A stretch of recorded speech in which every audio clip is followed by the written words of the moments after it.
1920년의 이야기인데요. 1920년 상해에서 이제 임시정부가 19년 4월 11일 이제 정강 발표하고 13일 하고 9월에 통합정부가 수립이 되고 20년에 첫 번째 3.1절, 제1회 네. 3.1절 기념식을 합니다. 그때 이제 기념 식사를 누가 하냐면 도산 안창호 선생님이 얘기를 합니다. 그때 그 식사에 정말 멋진 하나의 낱말을 얘기를 하게 되는데요. 과거 1년간 1위는 일본 사람들은 이 날을 무효하려고 했고 우리는 이 날을 유효하게 하기 위해서 싸웠어. 1인의 최대 문제는 앞으로 이 날을 없애는 것이고 우리의 최대 의무는 이 날을 영원히 기억하는 것이다. 라고 얘기를 했죠. 그러니까 3.1절을 영원히 기억하게 하는 게 우리의 의무다. 그러니까 그게 과거 속의 하나의 사건이었다면 우리는 놓쳤을 텐데 도산 안창호 선생은 이 사건을 계속 끌고 갈 필요가 있다고 생각을 했던 거죠. 1910년 나라가 망했습니다. 누구 때문에 망했나요? 그 당시 누가 책임자였나요? 황제였죠. 고종, 순종, 그다음에 정부 관료들이었습니다. 그 당시 우리나라의 대부분의 2천만 동포들은 백성이란 이름으로 시키는 대로 했어야 됐어요. 그러니까 우리가 뭘 할 수 있는 게 없다고 봤던 거죠.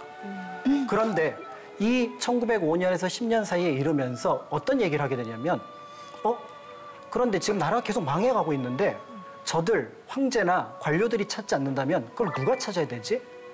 저들이 혹시 저 주권을, 나라의 주권을 버리면 누가 가져가야 되지?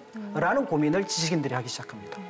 그러면서 만약에 순종이 저 주권을 버린다면 그건 누가 가져가야 된다? 우리가 챙겨야 된다. 이제부터 문제는 그들이 일으켰지만 그거를 해결하는 건 누가 해야 된다? 우리가 해결해야 된다.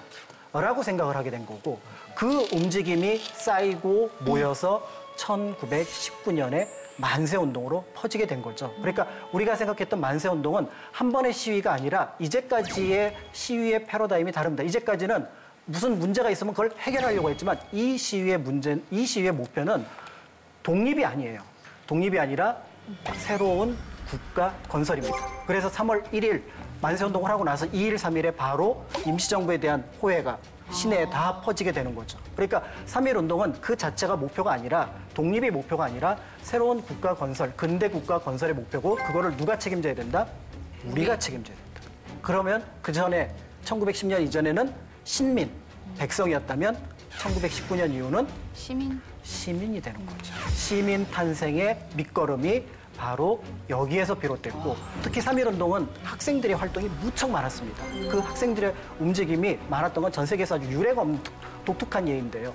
그런데 그 학생들이 주체가 돼서 현재 2018년 현재까지 오게 되는 수많은 변혁의 문제들을 우리 스스로 그다음에 학생들이 앞에 서서 해결하도록 만들었던 그 사건이 바로 3.1운동이 아닐까. 그런 생각을 하면서 3.1운동 당시 내세웠던 슬로건이 있습니다. 단일화, 대중화, 비폭력. 한때는 이 비폭력이라는 문제가 비난의 대상이었어요. 아니 싸워야지 의열단처럼. 무장투쟁해야지. 그렇지만 지금 현재 있어서 단일화, 대중화, 비폭력으로 우리는 해결해야 될 문제가 있죠. 예, 그 당시 독립운동가들이 자유나 독립, 그다음에 신국가 건설이 목표였다면 우리에게는 평화를 해치고 우리의 문제를 해결하지 못하는 몇 가지 것들. 대표적인 게 통일. 그 문제를 하는데도 여전히 단일화, 대중화, 비폭력이라고 하는 가치는 유효하기 때문에 그런 면에서 3.1운동은 과거의 문제가 아니고 현재의 문제고 100년을 지나 또 다른 100년을 향해서 새로운 과제를 안고 가는 힘이 될 수 있지 않을까라는 생각이 듭니다.